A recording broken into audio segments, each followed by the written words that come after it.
இப்போ புதுசாக சில கம்ப்ளைண்ட்ஸ்லாம் வர ஆரம்பிக்குது. அது என்னன்னா முக்கியமாக நம்மளுடைய டிவிகே தோழர்களுக்கு அந்த ஃபார்ம் கிடைக்க மாட்டேங்குது, கொடுக்க மாட்டேன்றாங்க அப்படின்ற சில கம்ப்ளைண்ட்ஸ். இது யார் பண்ணுறாங்க அப்படின்றது நான் தான் சொல்லி தெரிய வேணும்னு ஒன்றும் அவசியம் இல்லை உங்களுக்கு. இப்போ இருக்கிற ஆட்சியாளர்கள் அவங்களுக்கு கைப்பாவையாக இருக்கக்கூடிய சில பேர் வந்து இதை செய்ய ஸ்டார்ட் பண்ணியிருக்கிறாங்க. அதனால் மைடியர் வர்ச்சுவல் வாரியர்ஸ், இதை வந்து சாதாரணமாக எடுத்துக்காதீங்க. இது எல்லாருக்குமே அந்த ஃபார்ம் போய் ரீச் ஆகணும். இதில் ரொம்ப உறுதியாக இருங்க. அதையும் மீறி உங்களுக்கு அந்த ஃபார்ம் கிடைக்கலன்னா இருக்கவே இருக்கும் ஆன்லைன். தேர்தல் ஆணையம் அந்த வெப்சைட்டில் போய் அந்த ஃபார்மை டவுன்லோட் பண்ணி நீங்கள் ஃபில்அப் பண்ணி சப்மிட் பண்ணலாம். உங்கள் வீட்டில் இருக்கிறவங்களுக்கு நீங்கள் செஞ்சு கொடுங்க, பக்கத்து வீட்டில் இருக்கிறவங்களுக்கு செஞ்சு கொடுங்க, தெரிஞ்சவங்களுக்கு, தெரியாதவங்களுக்கு, பழகினவங்களுக்கு, பழகாதவங்களுக்கு எல்லாருக்குமே நீங்கள் தயவு செஞ்சு கொடுங்க.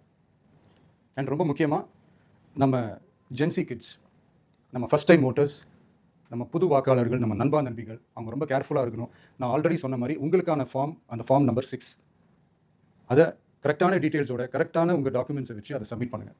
ஏன்னா வரப்போகிற தேர்தலில் நீங்கள் தான், அந்த ஜென்சி வாக்காளர்கள் தான் மிக முக்கியமான ஒரு ஃபோர்ஸ் அப்படின்றது எல்லாருக்குமே தெரிஞ்ச ஒரு விஷயம். அதனால் உங்களை டிஸ்டர்ப் பண்ணுறதுக்கு, உங்கள் பேர் அதில் இன்க்ளூட் பண்ணாமல் செய்கிறதுக்கு என்னென்ன வேலைகள் செய்யணுமோ, என்னென்ன தில்லுமுள்ளு வேலைகள் செய்யணுமோ எல்லாமே அவங்க செய்வாங்க. இது நமக்கு எல்லா திசையிலையும் எல்லா பிரச்சனைகள் கொடுத்துட்டு தானே இருக்கிறாங்க. அது டிஃபால்ட்டாக நடந்துட்டு தான் இருக்கும், அது ஒன்றும் பண்ண முடியாது. ஸோ அந்த மாதிரி ஓட்டு போடுற விஷயத்துலையும் அவங்க என்ன மாறவா போகிறாங்க. நான் சில மீட்டிங்ஸ்லாம் ரிப்பீட்டடாக ஒரு விஷயம் நான் சொல்கிறேன்ல, 2 பேருக்கு நடுவில் தான் போட்டி அப்படின்ட்டு. அது மேடைக்கு மேடை அவங்க அதை ப்ரூவ் பண்ணிட்டு இருக்கிறாங்க. அதனால் தோழர்களே, வரப்போகிற தேர்தலில் நம்ம யாருன்னு காட்டணும், நம்ம பலம் என்னன்னு காட்டணும். அதுக்காக அந்த பலமான, அந்த பவர்ஃபுல்லான ஆயுதத்தை நம்ம கையில் எடுக்கணும். அந்த ஆயுதம் வேறு எதுவுமே இல்லை, ஓட்டு, வாக்கு, ஜனநாயகம். அது இருந்தால் தான் நம்ம அந்த வெற்றியை நோக்கி நம்மளால் பயணிக்க முடியும். தமிழ்நாடே அந்த வாக்குச்சாவடி முன்னாடி திரண்டு நிற்கணும். அதை பார்த்துட்டு தமிழ்நாடே தமிழக வெற்றி கழகமா, இல்லை தமிழக வெற்றி கழகம் தான் தமிழ்நாடா அப்படின்ற மாதிரி இருக்கணும்.